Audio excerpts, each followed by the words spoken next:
Bartleby, the Scrivener. By Herman Melville. I am a rather elderly man. The nature of my avocations for the last 30 years has brought me into more than ordinary contact with what would seem an interesting and somewhat singular set of men, of whom as yet nothing that I know of has ever been written. I mean the law copyists or scriveners. I have known very many of them, professionally and privately, and if I pleased, could relate divers histories, at which good-natured gentlemen might smile, and sentimental souls might weep. But I waive the biographies of all other scriveners for a few passages in the life of Bartleby, who was a scrivener of the strangest I ever saw or heard of. While of other law copyists I might write the complete life, of Bartleby nothing of that sort can be done. I believe that no materials exist for a full and satisfactory biography of this man. It is an irreparable loss to literature. Bartleby was one of those beings of whom nothing is ascertainable, except from the original sources, and in his case those are very small. What my own astonished eyes saw of Bartleby, that is all I know of him, except, indeed, one vague report which will appear in the sequel. Ere introducing the Scrivener, as he first appeared to me, it is fit I make some mention of myself, my employees, my business, my chambers, and general surroundings, because some such description is indispensable to an adequate understanding of the chief character about to be presented. Imprimis, I am a man who, from his youth upwards, has been filled with a profound conviction that the easiest way of life is the best. Hence, though I belong to a profession proverbially energetic and nervous, even to turbulence, at times, yet nothing of that sort have I ever suffered to invade my peace. I am one of those unambitious lawyers who never addresses a jury, or in any way draws down public applause, but in the cool tranquillity of a snug retreat, do a snug business among rich men's bonds and mortgages and title deeds. All who know me, consider me an eminently safe man. The late John Jacob Astor, a personage little given to poetic enthusiasm, had no hesitation in pronouncing my first grand point to be prudence, my next method. I do not speak it in vanity, but simply record the fact that I was not unemployed in my profession by the late John Jacob Astor, a name which, I admit, I love to repeat, for it hath a rounded and orbiculous sound to it, and rings like unto bullion. I will freely add that I was not insensible to the late John Jacob Astor's good opinion. Some time prior to the period at which this little history begins, my avocations had been largely increased. The good old office, now extinct in the state of New York, of a master in chancery, had been conferred upon me. It was not a very arduous office, but very pleasantly remunerative. I seldom lose my temper, much more seldom indulge in dangerous indignation at wrongs and outrages, but I must be permitted to be rash here and declare that I consider the sudden and violent abrogation of the office of Master in Chancery, by the new Constitution, as a premature act, inasmuch as I had counted upon a life lease of the profits, whereas I only received those of a few short years. But this is by the way. My chambers were upstairs at No. Wall Street. At one end they looked upon the white wall of the interior of a spacious skylight shaft, penetrating the building from top to bottom. This view might have been considered rather tame than otherwise, deficient in what landscape painters call life. But if so, the view from the other end of my chambers offered, at least, a contrast, if nothing more. In that direction my windows commanded an unobstructed view of a lofty brick wall, black by age and everlasting shade, which wall required no spyglass to bring out its lurking beauties, but for the benefit of all near-sighted spectators, was pushed up to within 10 feet of my window panes. Owing to the great height of the surrounding buildings, and my chambers being on the second floor, the interval between this wall and mine not a little resembled a huge square cistern. At the period just preceding the advent of Bartleby, I had 2 persons as copyists in my employment, and a promising lad as an office boy. First, Turkey; second, Nippers; third, Ginger Nut. These may seem names, the like of which are not usually found in the directory. In truth, they were nicknames, mutually conferred upon each other by my 3 clerks, and were deemed expressive of their respective persons or characters. Turkey was a short, pursy Englishman of about my own age, that is, somewhere not far from 60.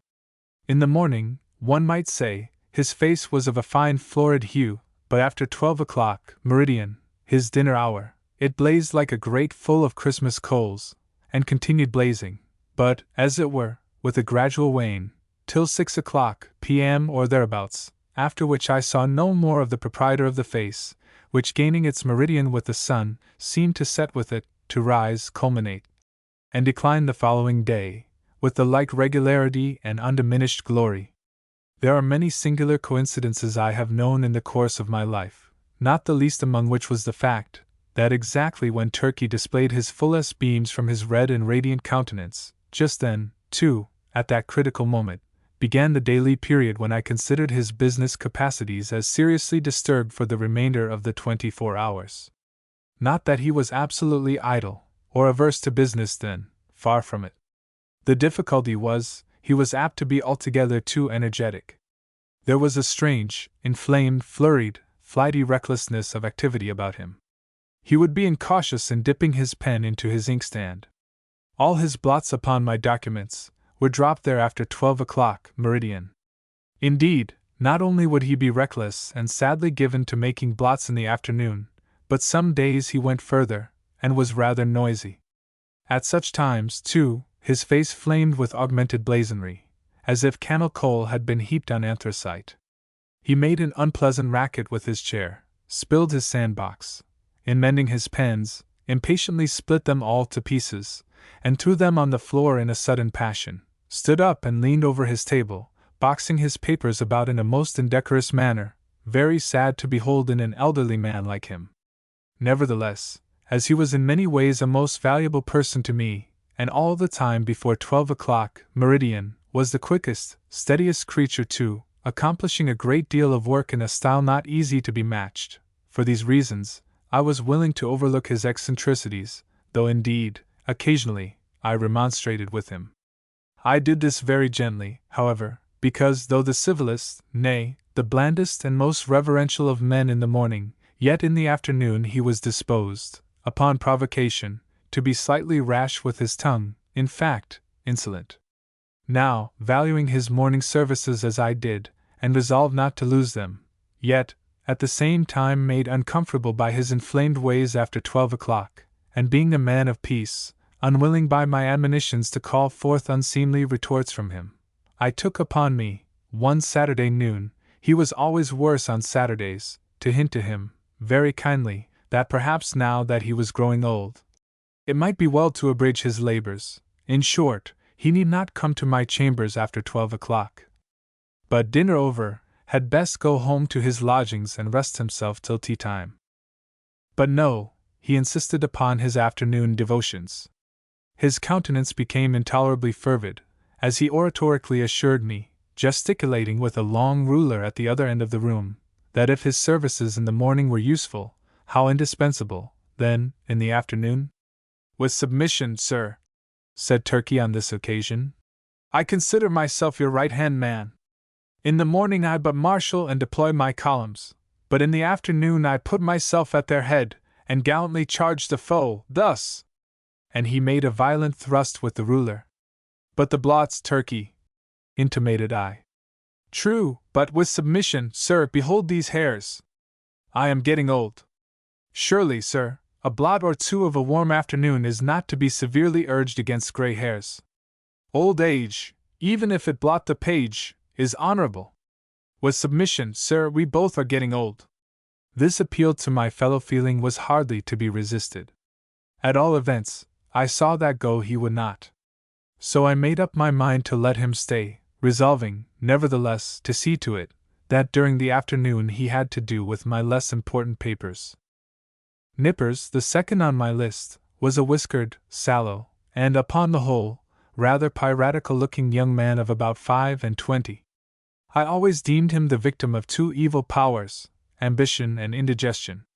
The ambition was evinced by a certain impatience of the duties of a mere copyist, an unwarrantable usurpation of strictly professional affairs, such as the original drawing up of legal documents.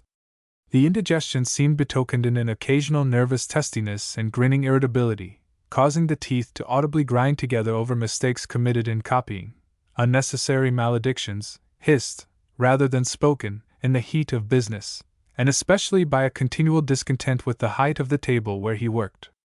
Though of a very ingenious mechanical turn, Nippers could never get this table to suit him. He put chips under it, blocks of various sorts, bits of pasteboard, and at last went so far as to attempt an exquisite adjustment by final pieces of folded blotting paper. But no invention would answer. If, for the sake of easing his back, he brought the table lid at a sharp angle well up towards his chin, and wrote there like a man using the steep roof of a Dutch house for his desk, then he declared that it stopped the circulation in his arms. If now he lowered the table to his waistbands, and stooped over it in writing, then there was a sore aching in his back. In short, the truth of the matter was, Nippers knew not what he wanted. Or, if he wanted anything, it was to be rid of a scrivener's table altogether. Among the manifestations of his diseased ambition was a fondness he had for receiving visits from certain ambiguous-looking fellows in seedy coats, whom he called his clients. Indeed, I was aware that not only was he, at times, considerable of a ward politician, but he occasionally did a little business at the justices' courts, and was not unknown on the steps of the tombs. I have good reason to believe, however, that one individual who called upon him at my chambers, and who, with a grand air, he insisted was his client, was no other than a dun, and the alleged title deed, a bill. But with all his failings, and the annoyances he caused me, Nippers, like his compatriot Turkey, was a very useful man to me, wrote a neat, swift hand, and when he chose, was not deficient in a gentlemanly sort of deportment. Added to this, he always dressed in a gentlemanly sort of way, and so, incidentally, reflected credit upon my chambers. Whereas with respect to Turkey, I had much ado to keep him from being a reproach to me. His clothes were apt to look oily and smell of eating-houses. He wore his pantaloons very loose and baggy in summer. His coats were execrable, his hat not to be handled. But while the hat was a thing of indifference to me, inasmuch as his natural civility and deference, as a dependent Englishman, always led him to doff it the moment he entered the room, yet his coat was another matter. Concerning his coats, I reasoned with him, but with no effect. The truth was, I suppose, that a man of so small an income could not afford to sport such a lustrous face and a lustrous coat at one and the same time. As Nippers once observed, Turkey's money went chiefly for red ink. One winter day I presented Turkey with a highly respectable-looking coat of my own, a padded grey coat, of a most comfortable warmth, and which buttoned straight up from the knee to the neck. I thought Turkey would appreciate the favor, and abate his rashness and obstreperousness of afternoons. But no. I verily believe that buttoning himself up in so downy and blanket-like a coat had a pernicious effect upon him, upon the same principle that too much oats are bad for horses. In fact, precisely as a rash, restive horse is said to feel his oats, so Turkey felt his coat. It made him insolent. He was a man whom prosperity harmed. Though concerning the self-indulgent habits of Turkey I had my own private surmises, yet touching Nippers I was well persuaded that whatever might be his faults in other respects, he was, at least, a temperate young man. But indeed nature herself seemed to have been his vintner, and at his birth charged him so thoroughly with an irritable, brandy-like disposition, that all subsequent potations were needless. When I consider how, amid the stillness of my chambers, Nippers would sometimes impatiently rise from his seat, and stooping over his table, spread his arms wide apart, seize the whole desk, and move it, and jerk it, with a grim, grinding motion on the floor, as if the table were a perverse voluntary agent, intent on thwarting and vexing him, I plainly perceived that for Nippers, brandy and water were altogether superfluous. It was fortunate for me that, owing to its peculiar cause, indigestion, the irritability and consequent nervousness of Nippers, were mainly observable in the morning, while in the afternoon he was comparatively mild. So that Turkey's paroxysms only coming on about 12 o'clock, I never had to do with their eccentricities at one time. Their fits relieved each other like guards. When Nippers was on, Turkey's was off, and vice versa. This was a good natural arrangement under the circumstances. Gingernut, the third on my list, was a lad some 12 years old. His father was a carman, ambitious of seeing his son on the bench instead of a cart, before he died. So he sent him to my office as student at law, errand boy, and cleaner and sweeper, at the rate of $1 a week. He had a little desk to himself, but he did not use it much. Upon inspection, the drawer exhibited a great array of the shells of various sorts of nuts. Indeed, to this quick-witted youth the whole noble science of the law was contained in a nutshell. Not the least among the employments of Ginger Nut, as well as one which he discharged with the most alacrity, was his duty as cake and apple purveyor for Turkey and Nippers.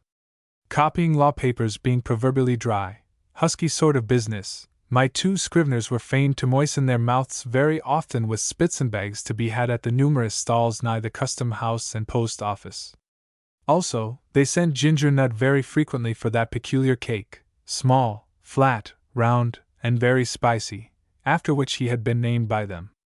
Of a cold morning when business was but dull, Turkey would gobble up scores of these cakes, as if they were mere wafers. Indeed, they sell them at the rate of 6 or 8 for a penny, the scrape of his pen blending with the crunching of the crisp particles in his mouth. Of all the fiery afternoon blunders and flurried rashnesses of Turkey, was his once moistening a ginger cake between his lips, and clapping it on to a mortgage for a seal. I came within an ace of dismissing him then.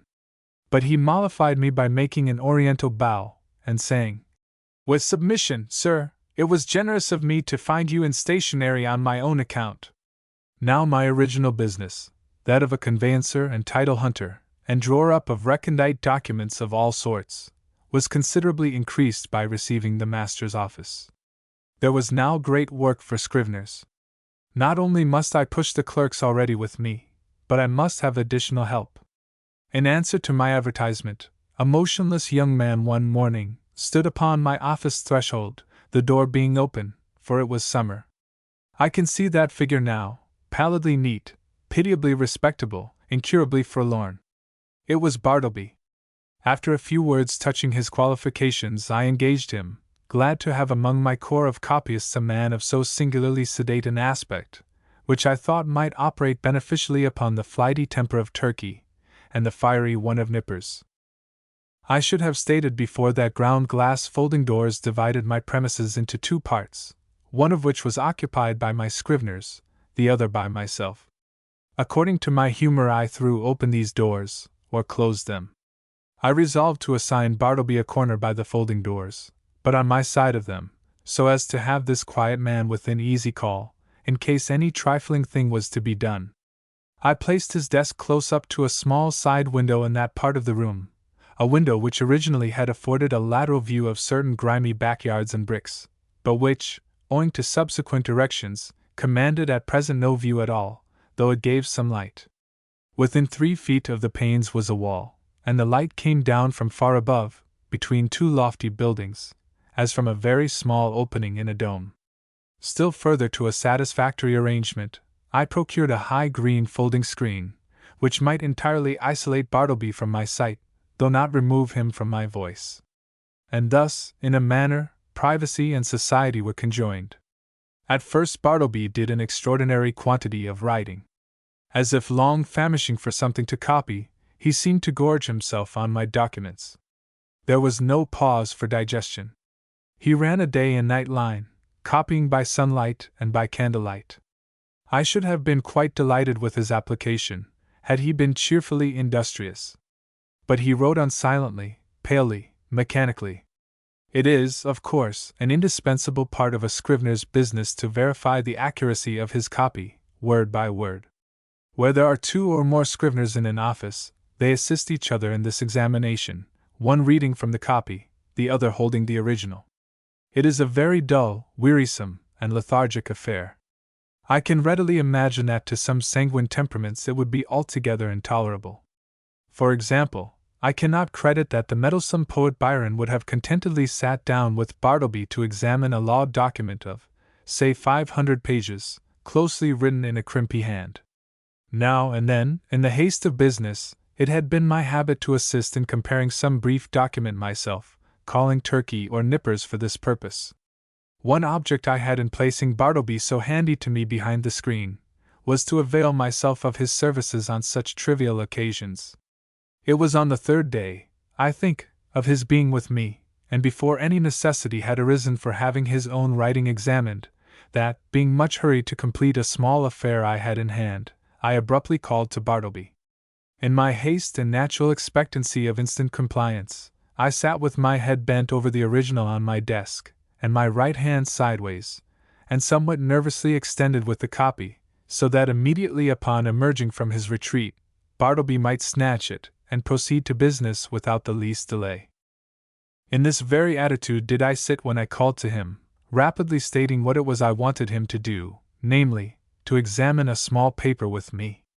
Imagine my surprise, nay, my consternation, when without moving from his privacy, Bartleby in a singularly mild, firm voice, replied, "I would prefer not to." I sat a while in perfect silence, rallying my stunned faculties. Immediately it occurred to me that my ears had deceived me, or Bartleby had entirely misunderstood my meaning. I repeated my request in the clearest tone I could assume. But in quite as clear a one came the previous reply. "I would prefer not to." "Prefer not to," echoed I, rising in high excitement, and crossing the room with a stride. "What do you mean? Are you moonstruck? I want you to help me compare this sheet here, take it." And I thrust it towards him. "I would prefer not to," said he. I looked at him steadfastly. His face was leanly composed, his gray eye dimly calm. Not a wrinkle of agitation rippled him. Had there been the least uneasiness, anger, impatience, or impertinence in his manner, in other words, had there been anything ordinarily human about him, doubtless I should have violently dismissed him from the premises. But as it was, I should have as soon thought of turning my pale plaster of Paris bust of Cicero out of doors.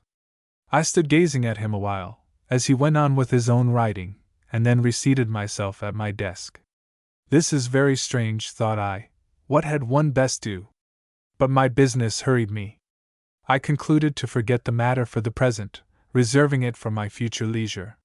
So calling Nippers from the other room, the paper was speedily examined. A few days after this, Bartleby concluded 4 lengthy documents, being quadruplicates of a week's testimony taken before me in my High Court of Chancery. It became necessary to examine them. It was an important suit, and great accuracy was imperative. Having all things arranged, I called Turkey, Nippers, and Gingernut from the next room, meaning to place the 4 copies in the hands of my 4 clerks, while I should read from the original. Accordingly, Turkey, Nippers, and Gingernut had taken their seats in a row, each with his document in hand, when I called to Bartleby to join this interesting group. "Bartleby! Quick, I am waiting." I heard a slow scrape of his chair legs on the uncarpeted floor, and soon he appeared standing at the entrance of his hermitage. "What is wanted?" said he mildly. The copies," said I hurriedly. "We are going to examine them." "There," and I held towards him the 4th quadruplicate.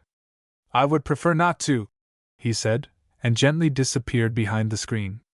For a few moments I was turned into a pillar of salt, standing at the head of my seated column of clerks. Recovering myself, I advanced towards the screen, and demanded the reason for such extraordinary conduct. "Why do you refuse?" "I would prefer not to." With any other man I should have flown outright into a dreadful passion, scorned all further words, and thrust him ignominiously from my presence. But there was something about Bartleby that not only strangely disarmed me, but in a wonderful manner touched and disconcerted me. I began to reason with him. "These are your own copies we are about to examine. It is labor-saving to you, because one examination will answer for your 4 papers. It is common usage. Every copyist is bound to help examine his copy. Is it not so? Will you not speak? Answer." "I prefer not to," he replied in a flute-like tone. It seemed to me that while I had been addressing him, he carefully revolved every statement that I made, fully comprehended the meaning, could not gainsay the irresistible conclusions, but, at the same time, some paramount consideration prevailed with him to reply as he did. "You are decided, then, not to comply with my request, a request made according to common usage and common sense?" He briefly gave me to understand that on that point my judgment was sound. Yes, his decision was irreversible. It is not seldom the case that when a man is browbeaten in some unprecedented and violently unreasonable way, he begins to stagger in his own plainest faith. He begins, as it were, vaguely to surmise that, wonderful as it may be, all the justice and all the reason is on the other side. Accordingly, if any disinterested persons are present, he turns to them for some reinforcement for his own faltering mind. "Turkey," said I, "what do you think of this? Am I not right?" "With submission, sir," said Turkey, with his blandest tone, "I think that you are." "Nippers," said I, "what do you think of it? I think I should kick him out of the office." The reader of nice perceptions will here perceive that, it being morning, Turkey's answer is couched in polite and tranquil terms, but Nippers' replies in ill-tempered ones. Or, to repeat a previous sentence, Nipper's ugly mood was on duty and Turkey's off. "Ginger nut," said I, willing to enlist the smallest suffrage in my behalf. "What do you think of it?" "I think, sir, he's a little loony," replied Ginger nut with a grin. "You hear what they say," said I, turning towards the screen. "Come forth and do your duty." But he vouchsafed no reply. I pondered a moment in sore perplexity. But once more business hurried me. I determined again to postpone the consideration of this dilemma to my future leisure. With a little trouble we made out to examine the papers without Bartleby, though at every page or two, Turkey deferentially dropped his opinion that this proceeding was quite out of the common, while Nippers, twitching in his chair with a dyspeptic nervousness, ground out between his set teeth occasional hissing maledictions against the stubborn oaf behind the screen. And for his, Nippers' part, this was the first and the last time he would do another man's business without pay. Meanwhile Bartleby sat in his hermitage, oblivious to everything but his own peculiar business there. Some days passed, the Scrivener being employed upon another lengthy work. His late remarkable conduct led me to regard his ways narrowly. I observed that he never went to dinner, indeed that he never went anywhere. As yet I had never of my personal knowledge known him to be outside of my office. He was a perpetual sentry in the corner. At about 11 o'clock, though, in the morning, I noticed that Ginger nut would advance toward the opening in Bartleby's screen, as if silently beckoned thither by a gesture invisible to me where I Saturday the boy would then leave the office jingling a few pence, and reappear with a handful of ginger nuts which he delivered in the hermitage, receiving 2 of the cakes for his trouble. He lives, then, on ginger nuts, thought I, never eats a dinner, properly speaking, he must be a vegetarian then. But no, he never eats even vegetables, he eats nothing but ginger nuts. My mind then ran on in reveries concerning the probable effects upon the human constitution of living entirely on ginger nuts. Ginger nuts are so called because they contain ginger as one of their peculiar constituents, and the final flavoring one. Now what was ginger? A hot, spicy thing. Was Bartleby hot and spicy? Not at all. Ginger, then, had no effect upon Bartleby. Probably he preferred it should have none. Nothing so aggravates an earnest person as a passive resistance. If the individual so resisted be of a not inhumane temper, and the resisting one perfectly harmless in his passivity, then, in the better moods of the former, he will endeavor charitably to construe to his imagination what proves impossible to be solved by his judgment. Even so, for the most part, I regarded Bartleby and his ways. Poor fellow! Thought I, he means no mischief, it is plain he intends no insolence. His aspect sufficiently evinces that his eccentricities are involuntary. He is useful to me. I can get along with him. If I turn him away, the chances are he will fall in with some less indulgent employer, and then he will be rudely treated, and perhaps driven forth miserably to starve. Yes. Here I can cheaply purchase a delicious self-approval. To befriend Bartleby, to humor him in his strange wilfulness, will cost me little or nothing, while I lay up in my soul what will eventually prove a sweet morsel for my conscience. But this mood was not invariable with me. The passiveness of Bartleby sometimes irritated me. I felt strangely goaded on to encounter him in new opposition, to elicit some angry spark from him answerable to my own. But indeed I might as well have essayed to strike fire with my knuckles against a bit of Windsor soap. But one afternoon the evil impulse in me mastered me, and the following little scene ensued. "Bartleby," said I, "when those papers are all copied, I will compare them with you." "I would prefer not to." "How?" Surely you do not mean to persist in that mulish vagary? No answer. I threw open the folding doors near by, and turning upon Turkey and Nippers, exclaimed in an excited manner. He says, a second time, he won't examine his papers. What do you think of it, Turkey? It was afternoon, be it remembered. Turkey sat glowing like a brass boiler, his bald head steaming, his hands reeling among his blotted papers. Think of it? Roared Turkey. I think I'll just step behind his screen, and black his eyes for him. So saying, Turkey rose to his feet and threw his arms into a pugilistic position. He was hurrying away to make good his promise, when I detained him, alarmed at the effect of incautiously rousing Turkey's combativeness after dinner. Sit down, Turkey, said I, and hear what Nippers has to say. What do you think of it, Nippers? Would I not be justified in immediately dismissing Bartleby? Excuse me, that is for you to decide, sir. I think his conduct quite unusual, and indeed unjust, as regards Turkey and myself. But it may only be a passing whim. Ah! Exclaimed I. You have strangely changed your mind then, you speak very gently of him now. All beer, cried Turkey. Gentleness is effects of beer. Nippers and I dined together today. You see how gentle I am, sir. Shall I go and black his eyes? You refer to Bartleby, I suppose? No, not today, Turkey, I replied. Pray, put up your fists. I closed the doors, and again advanced towards Bartleby. I felt additional incentives tempting me to my fate. I burned to be rebelled against again. I remembered that Bartleby never left the office. Bartleby, said I, Ginger Nut is away. Just step round to the post office, won't you? It was but a 3-minute walk, and see if there is anything for me. I would prefer not to. You will not? I'd prefer not. I staggered to my desk, and sat there in a deep study. My blind inveteracy returned. Was there any other thing in which I could procure myself to be ignominiously repulsed by this lean, penniless wight, my hired clerk? What added thing is there, perfectly reasonable, that he will be sure to refuse to do? Bartleby! No answer. Bartleby! In a louder tone. No answer. Bartleby! I roared. Like a very ghost, agreeably to the laws of magical invocation, at the third summons, he appeared at the entrance of his hermitage. Go to the next room, and tell Nippers to come to me.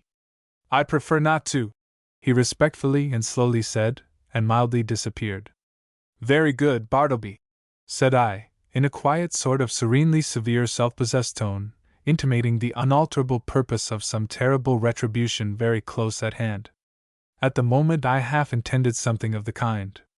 But upon the whole, as it was drawing towards my dinner hour, I thought it best to put on my hat and walk home for the day, suffering much from perplexity and distress of mind.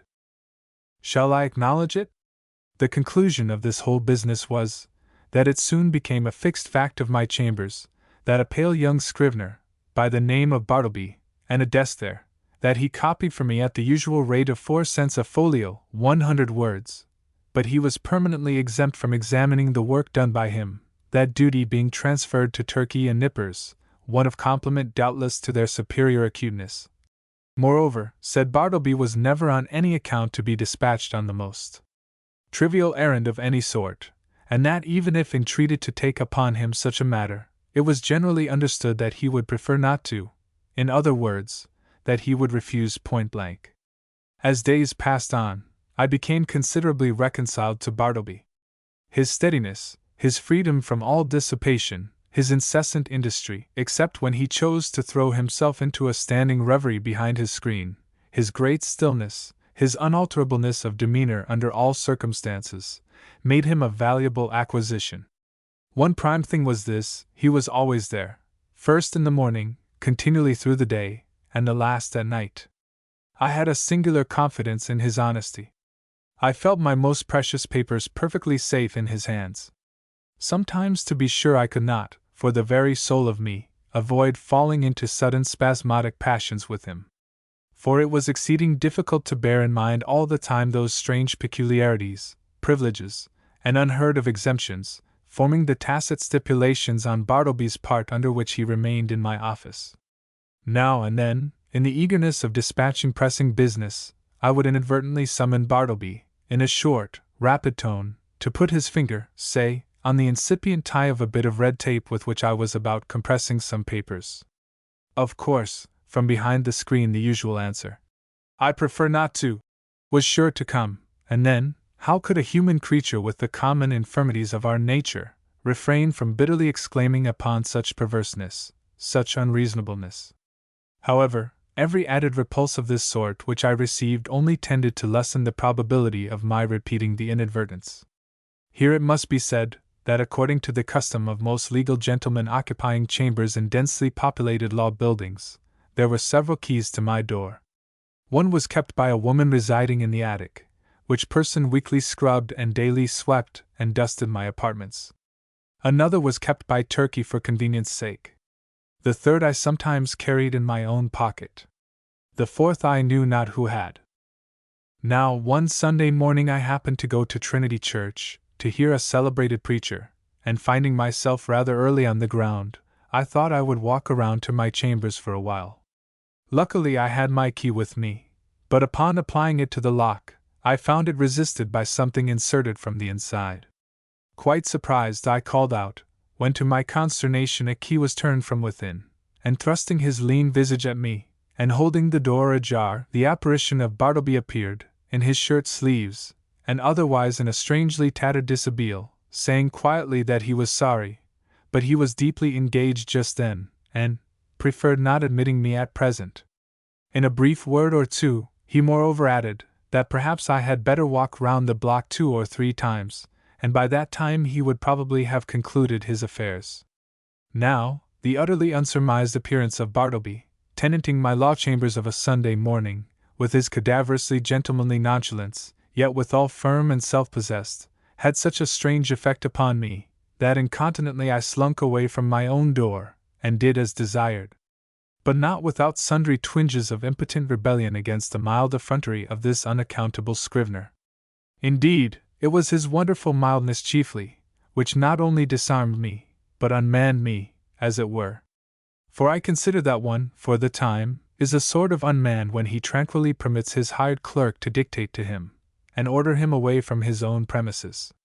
Furthermore, I was full of uneasiness as to what Bartleby could possibly be doing in my office in his shirt sleeves, and in an otherwise dismantled condition of a Sunday morning. Was anything amiss going on? Nay, that was out of the question. It was not to be thought of for a moment that Bartleby was an immoral person. But what could he be doing there? Copying? Nay, again, whatever might be his eccentricities, Bartleby was an eminently decorous person. He would be the last man to sit down to his desk in any state approaching to nudity. Besides, it was Sunday, and there was something about Bartleby that forbade the supposition that he would by any secular occupation violate the proprieties of the day. Nevertheless, my mind was not pacified, and full of a restless curiosity. At last I returned to the door. Without hindrance I inserted my key, opened it, and entered. Bartleby was not to be seen. I looked round anxiously, peeped behind his screen, but it was very plain that he was gone. Upon more closely examining the place, I surmised that for an indefinite period Bartleby must have ate, dressed, and slept in my office, and that too without plate, mirror, or bed. The cushioned seat of a rickety old sofa in one corner bore the faint impress of a lean, reclining form. Rolled away under his desk, I found a blanket, under the empty grate, a blacking box and brush, on a chair, a tin basin, with soap and a ragged towel, in a newspaper a few crumbs of ginger nuts and a morsel of cheese. Yes, thought I, it is evident enough that Bartleby has been making his home here, keeping bachelor's hall all by himself. Immediately then the thought came sweeping across me, what miserable friendlessness and loneliness are here revealed. His poverty is great, but his solitude, how horrible! Think of it. Of a Sunday, Wall Street is deserted as Petra, and every night of every day it is in emptiness. This building, too, which of weekdays hums with industry and life, at nightfall echoes with sheer vacancy, and all through Sunday is forlorn. And here Bartleby makes his home, sole spectator of a solitude which he has seen all populous, a sort of innocent and transformed Marius brooding among the ruins of Carthage. For the first time in my life a feeling of overpowering stinging melancholy seized me. Before, I had never experienced aught but a not unpleasing sadness. The bond of a common humanity now drew me irresistibly to gloom. A fraternal melancholy. For both I and Bartleby were sons of Adam.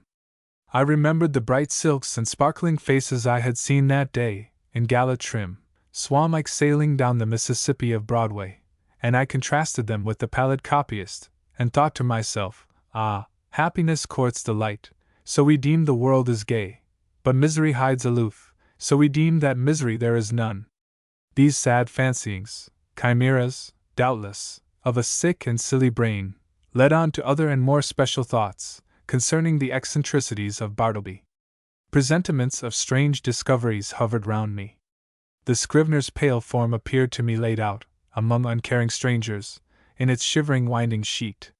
Suddenly I was attracted by Bartleby's closed desk, the key in open sight left in the lock.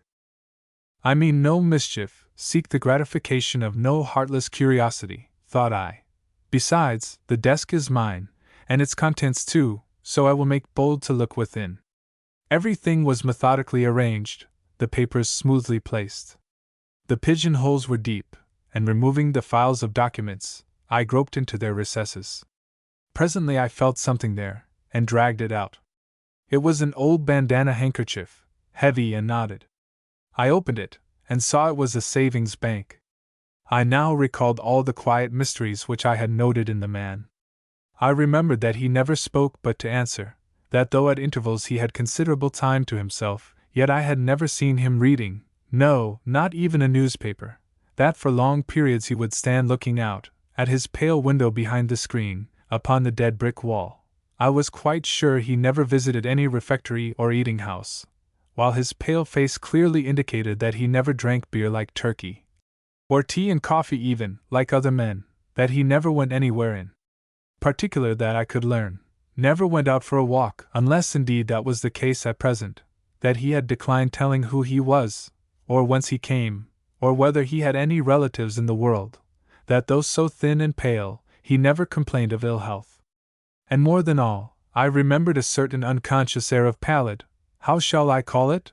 Of pallid haughtiness, say, or rather an austere reserve about him, which had positively awed me into my tame compliance with his eccentricities, when I had feared to ask him to do the slightest incidental thing for me, even though I might know, from his long-continued motionlessness, that behind his screen he must be standing in one of those dead-wall reveries of his. Revolving all these things, and coupling them with the recently discovered fact that he made my office his constant abiding place and home, and not forgetful of his morbid moodiness, revolving all these things, a prudential feeling began to steal over me. My first emotions had been those of pure melancholy and sincerest pity, but just in proportion as the forlornness of Bartleby grew and grew to my imagination, did that same melancholy merge into fear, that pity into repulsion. So true it is, and so terrible too, that up to a certain point the thought or sight of misery enlists our best affections. But, in certain special cases, beyond that point it does not. They err who would assert that invariably this is owing to the inherent selfishness of the human heart. It rather proceeds from a certain hopelessness of remedying excessive and organic ill. To a sensitive being, pity is not seldom pain. And when at last it is perceived that such pity cannot lead to effectual succor, common sense bids the soul rid of it. What I saw that morning persuaded me that the Scrivener was the victim of innate and incurable disorder. I might give alms to his body, but his body did not pain him. It was his soul that suffered, and his soul I could not reach. I did not accomplish the purpose of going to Trinity Church that morning. Somehow, the things I had seen disqualified me for the time from church-going. I walked homeward, thinking what I would do with Bartleby. Finally, I resolved upon this. I would put certain calm questions to him the next morning, touching his history, etc., and if he declined to answer them openly and unreservedly, and I supposed he would prefer not, then to give him a $20 bill over and above whatever I might owe him, and tell him his services were no longer required, but that if in any other way I could assist him, I would be happy to do so, especially if he desired to return to his native place, wherever that might be. I would willingly help to defray the expenses. Moreover, if, after reaching home, he found himself at any time in want of aid, a letter from him would be sure of a reply. The next morning came. "Bartleby," said I, gently calling to him behind his screen. No reply. "Bartleby," said I, in a still gentler tone. "Come here. I am not going to ask you to do anything you would prefer not to do. I simply wish to speak to you." Upon this he noiselessly slid into view. "Will you tell me, Bartleby, where you were born?" "I would prefer not to." "Will you tell me anything about yourself?" "I would prefer not to." "But what reasonable objection can you have to speak to me? I feel friendly towards you." He did not look at me while I spoke, but kept his glance fixed upon my bust of Cicero, which, as I then sat, was directly behind me, some 6 inches above my head. "What is your answer, Bartleby?" said I, after waiting a considerable time for a reply, during which his countenance remained immovable, only there was the faintest conceivable tremor of the white attenuated mouth. "At present I prefer to give no answer," he said, and retired into his hermitage. It was rather weak in me, I confess, but his manner on this occasion nettled me. Not only did there seem to lurk in it a certain calm disdain, but his perverseness seemed ungrateful, considering the undeniable good usage and indulgence he had received from me. Again I sat ruminating what I should do. Mortified as I was at his behavior, and resolved as I had been to dismiss him when I entered my offices, nevertheless I strangely felt something superstitious knocking at my heart, and forbidding me to carry out my purpose, and denouncing me for a villain if I dared to breathe one bitter word against this forlornest of mankind. At last, familiarly drawing my chair behind his screen, I sat down and said, "Bartleby, never mind then about revealing your history, but let me entreat you, as a friend, to comply as far as may be with the usages of this office. Say now you will help to examine papers tomorrow or next day. In short, say now that in a day or two you will begin to be a little reasonable. Say so, Bartleby."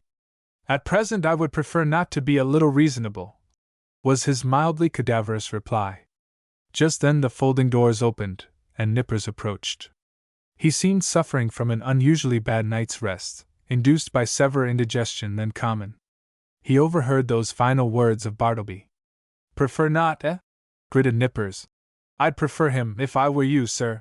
Addressing me. "I'd prefer him. I'd give him preferences, the stubborn mule." "What is it, sir, pray, that he prefers not to do now?" Bartleby moved not a limb. "Mr. Nippers," said I, "I'd prefer that you would withdraw for the present." Somehow, of late I had got into the way of involuntarily using this word, prefer, upon all sorts of not exactly suitable occasions. And I trembled to think that my contact with the Scrivener had already and seriously affected me in a mental way.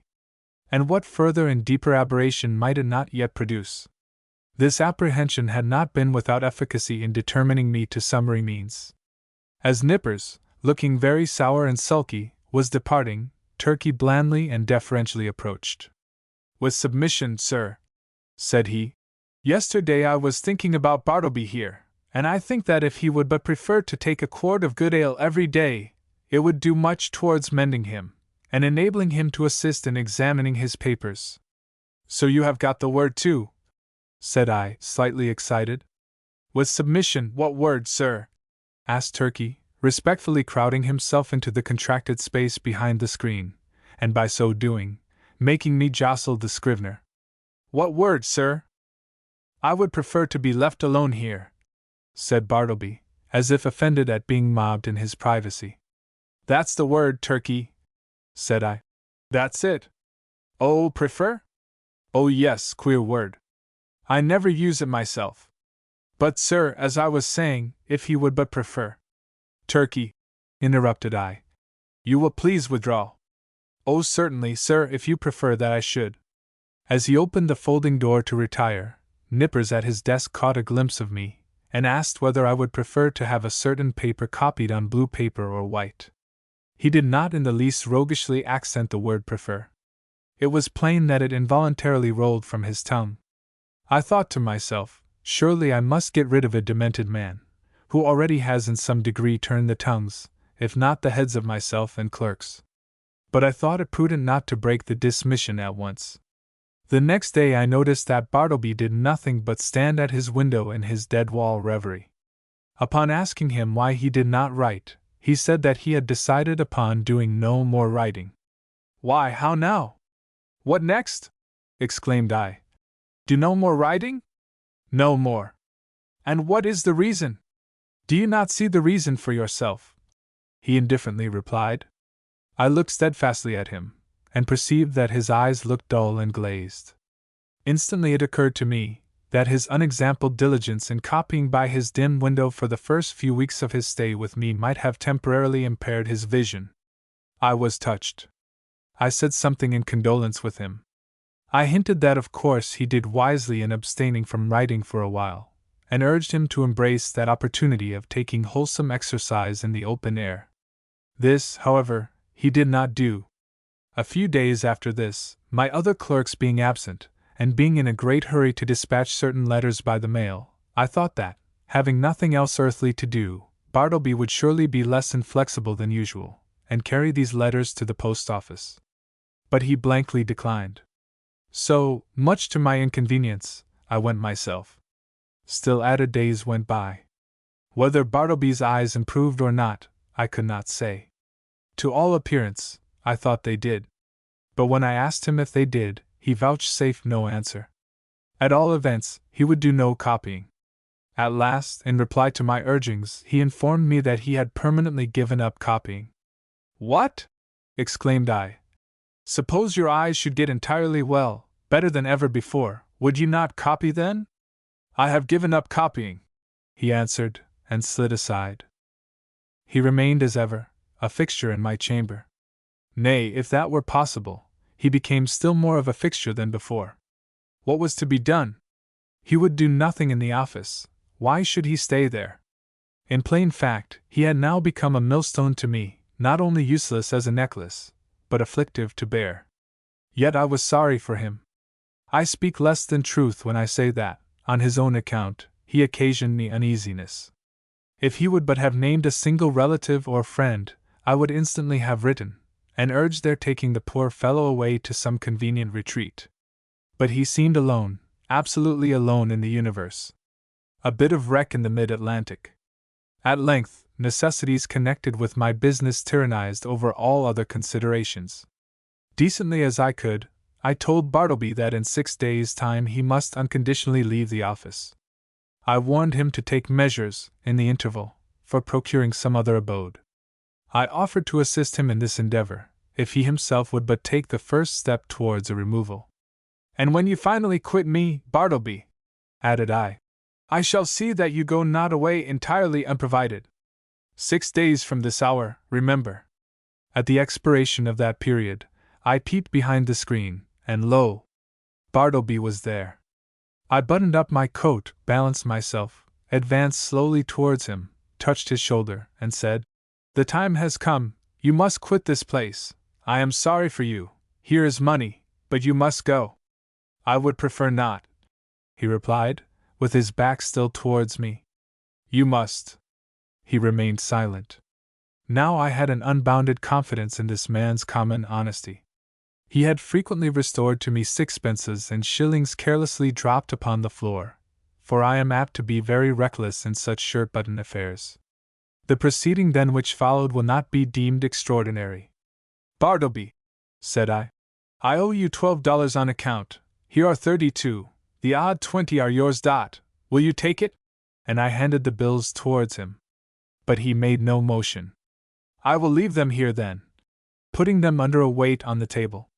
Then taking my hat and cane and going to the door, I tranquilly turned and added, "After you have removed your things from these offices, Bartleby, you will of course lock the door, since every one is now gone for the day but you, and if you please, slip your key underneath the mat, so that I may have it in the morning. I shall not see you again, so goodbye to you. If hereafter in your new place of abode I can be of any service to you, do not fail to advise me by letter. Goodbye, Bartleby, and fare you well." But he answered not a word. Like the last column of some ruined temple, he remained standing mute and solitary in the middle of the otherwise deserted room. As I walked home in a pensive mood, my vanity got the better of my pity. I could not but highly plume myself on my masterly management in getting rid of Bartleby. Masterly I call it, and such it must appear to any dispassionate thinker. The beauty of my procedure seemed to consist in its perfect quietness. There was no vulgar bullying, no bravado of any sort, no choleric hectoring, and striding to and fro across the apartment, jerking out vehement commands for Bartleby to bundle himself off with his beggarly traps. Nothing of the kind. Without loudly bidding Bartleby depart, as an inferior genius might have done, I assumed the ground that depart he must, and upon that assumption built all I had to say. The more I thought over my procedure, the more I was charmed with it. Nevertheless, next morning, upon awakening, I had my doubts. I had somehow slept off the fumes of vanity. One of the coolest and wisest hours a man has is just after he awakes in the morning. My procedure seemed as sagacious as ever. But only in theory. How it would prove in practice, there was the rub. It was truly a beautiful thought to have assumed Bartleby's departure. But, after all, that assumption was simply my own, and none of Bartleby's. The great point was, not whether I had assumed that he would quit me, but whether he would prefer so to do. He was more a man of preferences than assumptions. After breakfast, I walked downtown, arguing the probabilities pro and con. One moment I thought it would prove a miserable failure, and Bartleby would be found all alive at my office as usual. The next moment it seemed certain that I should see his chair empty. And so I kept veering about.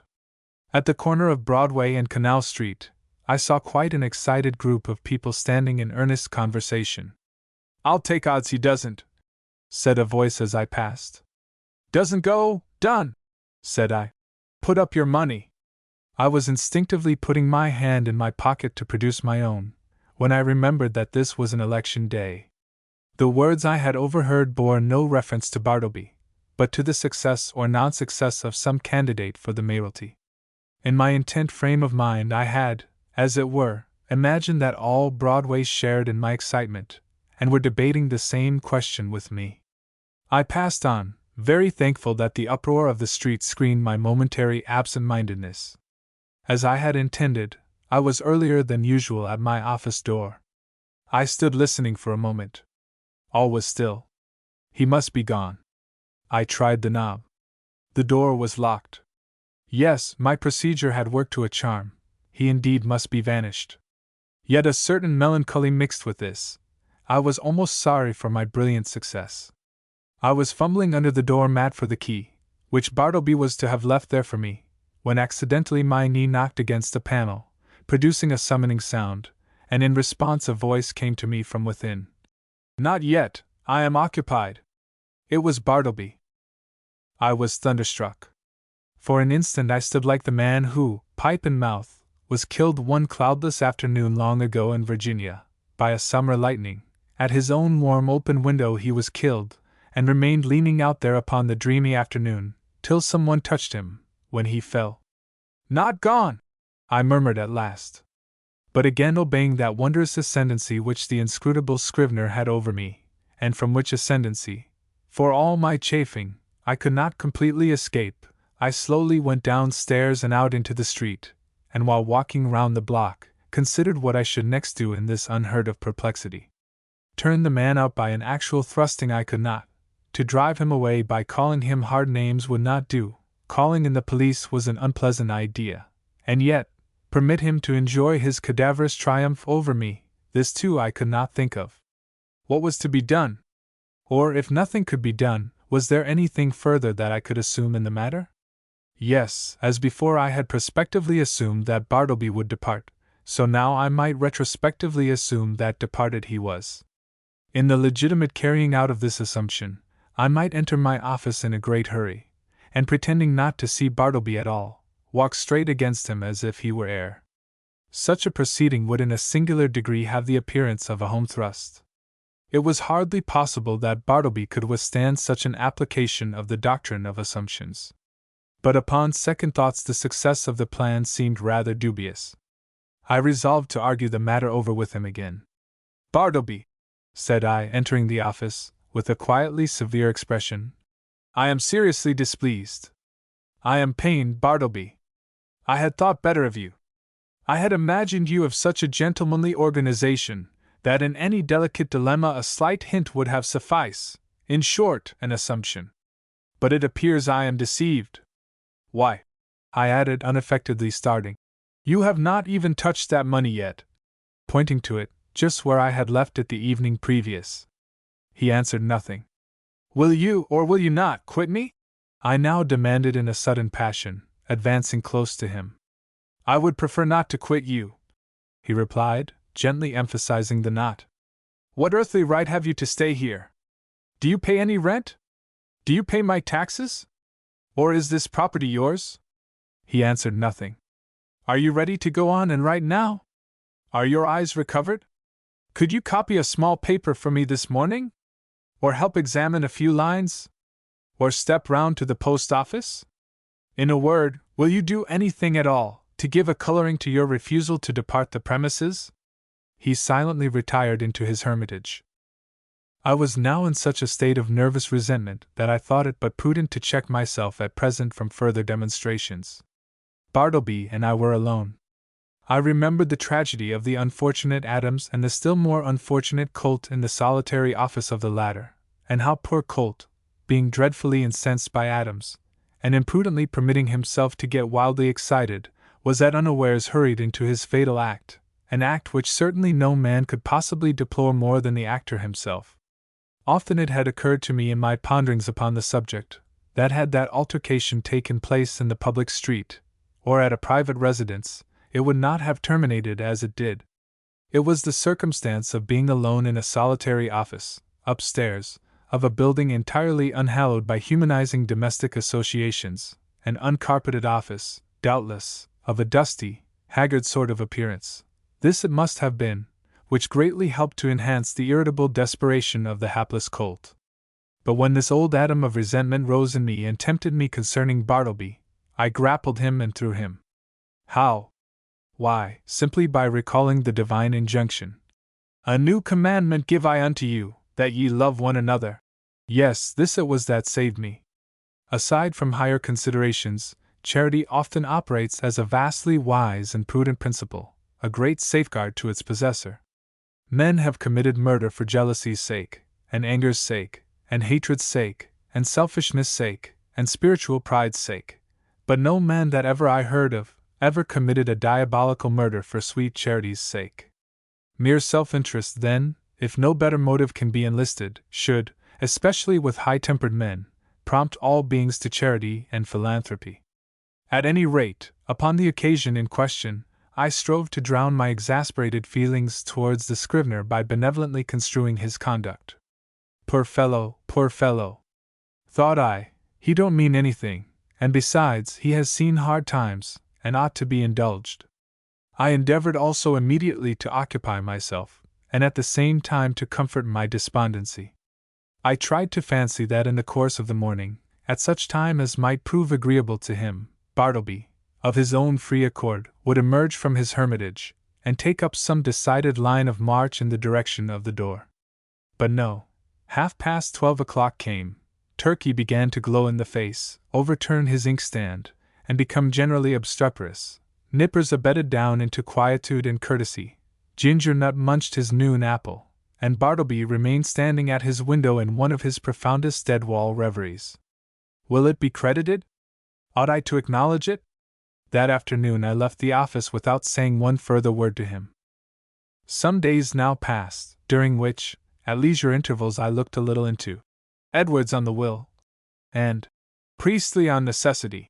Under the circumstances, those books induced a salutary feeling.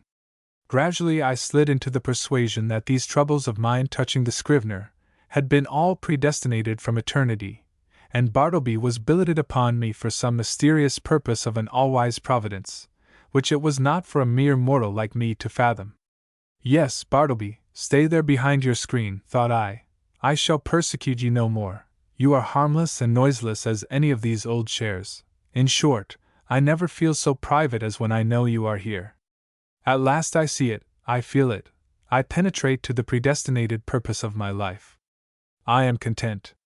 Others may have loftier parts to enact, But my mission in this world, Bartleby, is to furnish you with office room for such period as you may see fit to remain. I believe that this wise and blessed frame of mind would have continued with me, had it not been for the unsolicited and uncharitable remarks obtruded upon me by my professional friends who visited the rooms. But thus it often is, that the constant friction of illiberal minds wears out at last the best resolves of the more generous. Though to be sure, when I reflected upon it, it was not strange that people entering my office should be struck by the peculiar aspect of the unaccountable Bartleby, and so be tempted to throw out some sinister observations concerning him. Sometimes an attorney having business with me, and calling at my office and finding no one but the Scrivener there, would undertake to obtain some sort of precise information from him touching my whereabouts. But without heeding his idle talk, Bartleby would remain standing immovable in the middle of the room. So after contemplating him in that position for a time, the attorney would depart, no wiser than he came. Also, when a reference was going on, and the room full of lawyers and witnesses and business was driving fast, some deeply occupied legal gentleman present, seeing Bartleby wholly unemployed, would request him to run round to the legal gentleman's, office and fetch some papers for him. Thereupon, Bartleby would tranquilly decline, and yet remain idle as before. Then the lawyer would give a great stare, and turn to me. And what could I say? At last I was made aware that all through the circle of my professional acquaintance, a whisper of wonder was running round, having reference to the strange creature I kept at my office. This worried me very much. And as the idea came upon me of his possibly turning out a long-lived man, and keep occupying my chambers, and denying my authority, and perplexing my visitors, and scandalizing my professional reputation, and casting a general gloom over the premises, keeping soul and body together to the last upon his savings, for doubtless he spent but half a dime a day, and in the end perhaps outlived me, and claimed possession of my office by right of his perpetual occupancy. As all these dark anticipations crowded upon me more and more, and my friends continually intruded their relentless remarks upon the apparition in my room, a great change was wrought in me. I resolved to gather all my faculties together, and forever rid me of this intolerable incubus. Ere revolving any complicated project, however, adapted to this end, I first simply suggested to Bartleby the propriety of his permanent departure. In a calm and serious tone, I commended the idea to his careful and mature consideration. But having taken 3 days to meditate upon it, he apprised me that his original determination remained the same, in short, that he still preferred to abide with me. What shall I do? I now said to myself, buttoning up my coat to the last button. What shall I do? What ought I to do? What does conscience say I should do with this man, or rather ghost? Rid myself of him, I must. Go he shall. But how? You will not thrust him, the poor, pale, passive mortal, you will not thrust such a helpless creature out of your door? You will not dishonor yourself by such cruelty? No, I will not, I cannot do that. Rather would I let him live and die here, and then mason up his remains in the wall. What then will you do? For all your coaxing, he will not budge. Bribes he leaves under your own paperweight on your table. In short, it is quite plain that he prefers to cling to you. Then something severe, something unusual must be done. What? Surely you will not have him collared by a constable, and commit his innocent pallor to the common jail? And upon what ground could you procure such a thing to be done? A vagrant, is he? What? He a vagrant, a wanderer, who refuses to budge? It is because he will not be a vagrant, then, that you seek to count him as a vagrant. That is too absurd. No visible means of support, there I have him. Wrong again, for indubitably he does support himself, and that is the only unanswerable proof that any man can show of his possessing the means so to do. No more then. Since he will not quit me, I must quit him. I will change my offices. I will move elsewhere, and give him fair notice, that if I find him on my new premises I will then proceed against him as a common trespasser. Acting accordingly, next day I thus addressed him. I find these chambers too far from the city hall. The air is unwholesome. In a word, I propose to remove my offices next week, and shall no longer require your services. I tell you this now, in order that you may seek another place." He made no reply, and nothing more was said. On the appointed day I engaged carts and men, proceeded to my chambers, and having but little furniture, everything was removed in a few hours. Throughout, the Scrivener remained standing behind the screen, which I directed to be removed the last thing. It was withdrawn, and being folded up like a huge folio, left him the motionless occupant of a naked room. I stood in the entry watching him a moment, while something from within me upbraided me. I re-entered, with my hand in my pocket, and my heart in my mouth. "Goodbye, Bartleby. I am going, goodbye, and God some way bless you, and take that," slipping something in his hand. But it dropped upon the floor, and then, strange to say, I tore myself from him whom I had so longed to be rid of. Established in my new quarters, for a day or two I kept the door locked, and started at every footfall in the passages. When I returned to my rooms after any little absence, I would pause at the threshold for an instant, and attentively listen, ere applying my key. But these fears were needless. Bartleby never came nigh me. I thought all was going well, when a perturbed-looking stranger visited me, inquiring whether I was the person who had recently occupied rooms at No. Wall Street. Full of forebodings, I replied that I was. "Then, sir," said the stranger, who proved a lawyer, "you are responsible for the man you left there. He refuses to do any copying, he refuses to do anything, he says he prefers not to, and he refuses to quit the premises." "I am very sorry, sir," said I, with assumed tranquility, but an inward tremor. "But really, the man you allude to is nothing to me. He is no relation or apprentice of mine, that you should hold me responsible for him. In mercy's name, who is he?" "I certainly cannot inform you. I know nothing about him. Formerly I employed him as a copyist, but he has done nothing for me now for some time past." "I shall settle him then. Good morning, sir."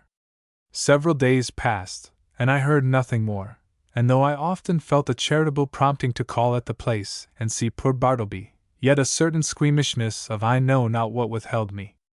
All is over with him, by this time, thought I at last, when through another week no further intelligence reached me. But coming to my room the day after, I found several persons waiting at my door in a high state of nervous excitement.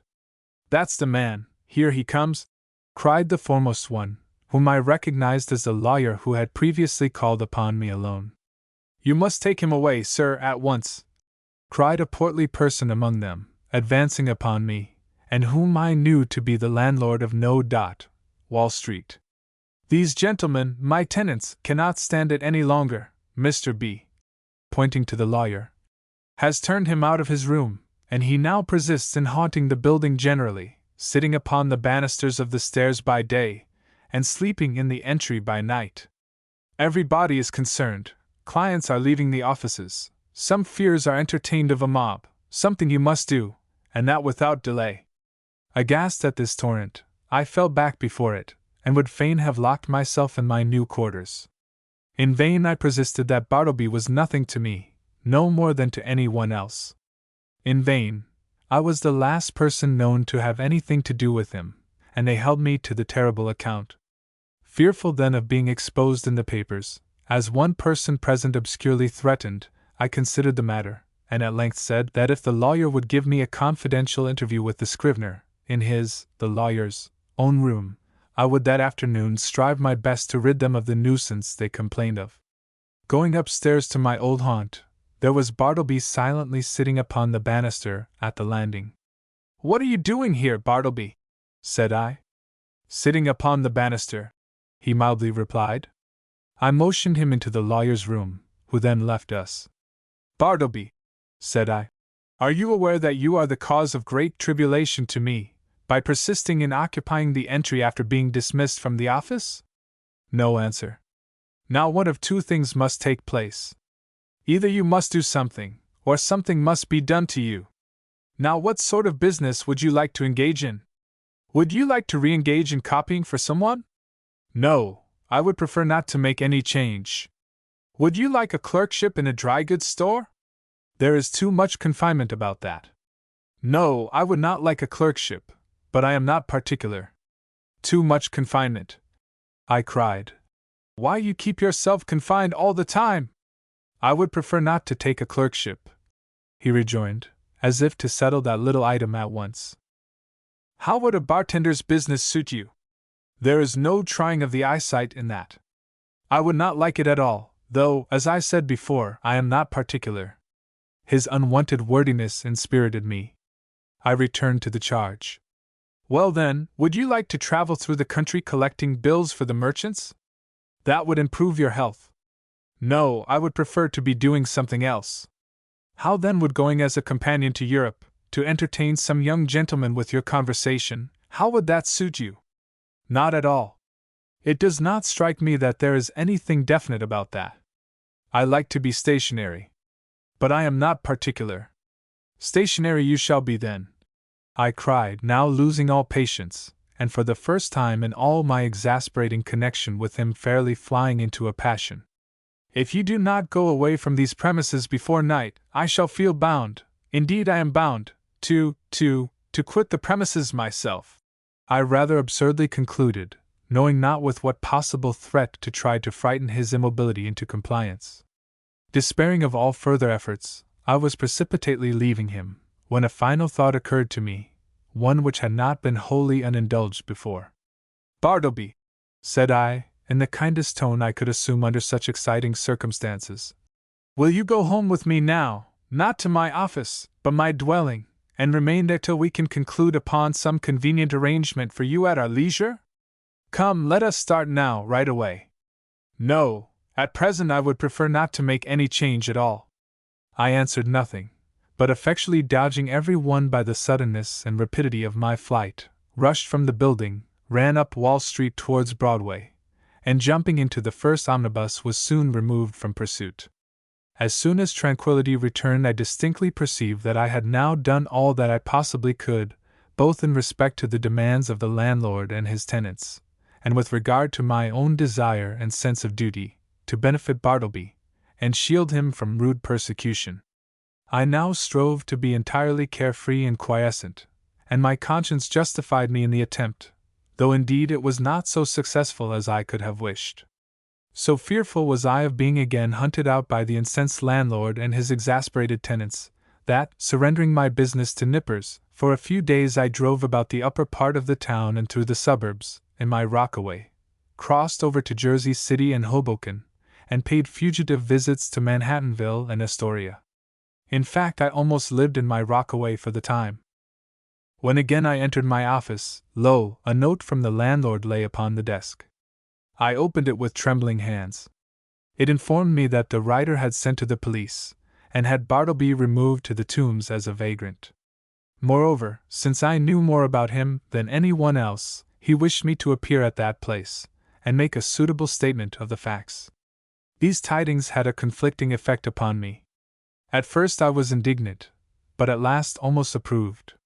The landlord's energetic, summary disposition had led him to adopt a procedure which I do not think I would have decided upon myself, and yet as a last resort, under such peculiar circumstances, it seemed the only plan.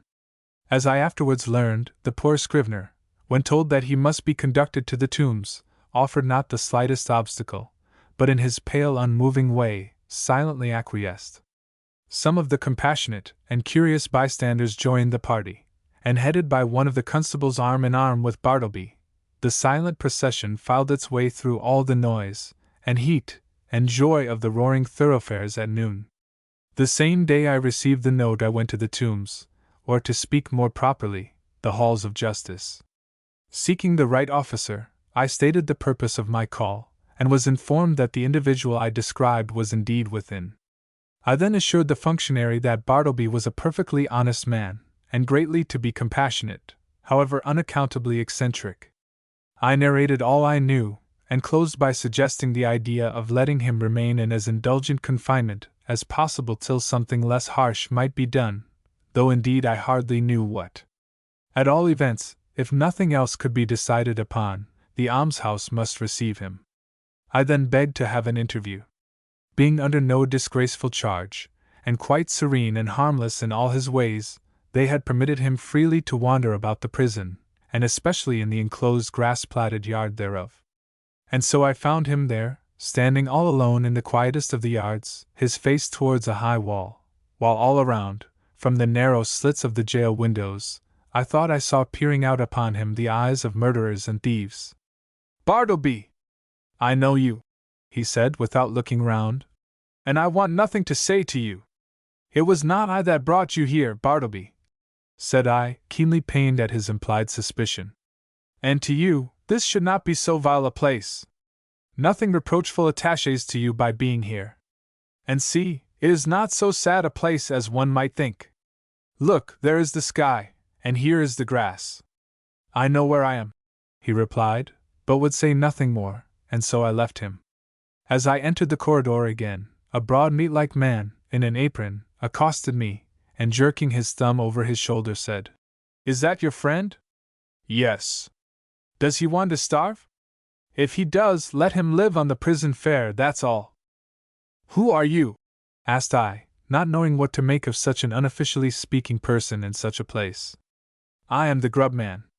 Such gentlemen as have friends here hire me to provide them with something good to eat." "Is this so?" said I, turning to the turnkey.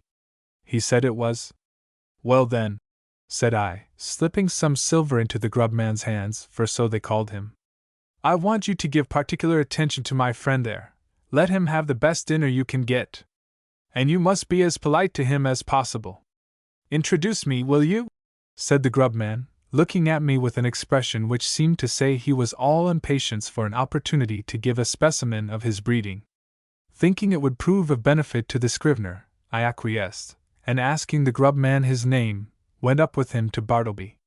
"Bartleby, this is Mr. Cutlets. You will find him very useful to you." "Your servant, sir, your servant," said the grub man, making a low salutation behind his apron. "Hope you find it pleasant here, sir. Spacious grounds, cool apartments, sir. Hope you'll stay with us some time. Try to make it agreeable. May Mrs. Cutlets and I have the pleasure of your company to dinner, sir, in Mrs. Cutlets' private room?" "I prefer not to dine today," said Bartleby, turning away. "It would disagree with me. I am unused to dinners." So saying, he slowly moved to the other side of the enclosure, and took up a position fronting the dead wall. "How's this?" said the grub man, addressing me with a stare of astonishment. "He's odd, ain't he?" "I think he is a little deranged," said I sadly. "Deranged? Deranged, is it? Well now, upon my word, I thought that friend of yourn was a gentleman forger. They are always pale and genteel like, them forgers. I can't pity 'em, can't help it, sir. Did you know Monroe Edwards?" he added touchingly, and paused. Then, laying his hand pityingly on my shoulder, sighed. "He died of consumption at Sing Sing." "So you weren't acquainted with Monroe?" "No, I was never socially acquainted with any forgers. But I cannot stop longer. Look to my friend yonder. You will not lose by it. I will see you again." Some few days after this, I again obtained admission to the Tombs, and went through the corridors in quest of Bartleby, but without finding him. "I saw him coming from his cell not long ago," said a turnkey. "Maybe he's gone to loiter in the yards." So I went in that direction. "Are you looking for the silent man?" said another turnkey passing me. "Yonder he lies, sleeping in the yard there. 'Tis not 20 minutes since I saw him lie down." The yard was entirely quiet. It was not accessible to the common prisoners. The surrounding walls, of amazing thickness, kept off all sounds behind them. The Egyptian character of the masonry weighed upon me with its gloom. But a soft imprisoned turf grew underfoot. The heart of the eternal pyramids, it seemed, wherein, by some strange magic, through the clefts, grass seed, dropped by birds, had sprung. Strangely huddled at the base of the wall, his knees drawn up, and lying on his side, his head touching the cold stones, I saw the wasted Bartleby. But nothing stirred. I paused, then went close up to him, stooped over, and saw that his dim eyes were open, otherwise he seemed profoundly sleeping. Something prompted me to touch him. I felt his hand, when a tingling shiver ran up my arm and down my spine to my feet. The round face of the grub man peered upon me now. "His dinner is ready. Won't he dine today either?" Or does he live without dining? Lives without dining, said I, and closed his eyes. He's asleep, ain't he? With kings and counselors, murmured I. There would seem little need for proceeding further in this history. Imagination will readily supply the meager recital of poor Bartleby's interment. But ere parting with the reader, let me say, that if this little narrative has sufficiently interested him to awaken curiosity as to who Bartleby was, and what manner of life he led prior to the present narrator's making his acquaintance, I can only reply, that in such curiosity I fully share, but am wholly unable to gratify it. Yet here I hardly know whether I should divulge one little item of rumor, which came to my ear a few months after the Scrivener's decease. Upon what basis it rested, I could never ascertain, and hence, how true it is I cannot now tell. But inasmuch as this vague report has not been without certain strange suggestive interest to me, however sad, it may prove the same with some others, and so I will briefly mention it. The report was this, that Bartleby had been a subordinate clerk in the dead letter office at Washington, from which he had been suddenly removed by a change in the administration. When I think over this rumor, I cannot adequately express the emotions which seize me. Dead letters? Does it not sound like dead men?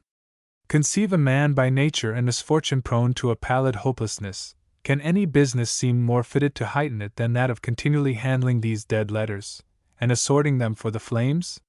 For by the cartload they are annually burned.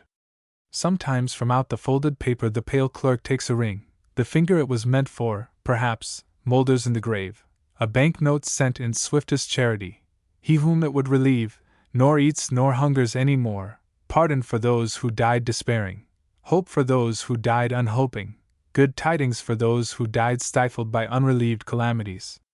On errands of life, these letters speed to death. Ah, Bartleby! Ah, humanity!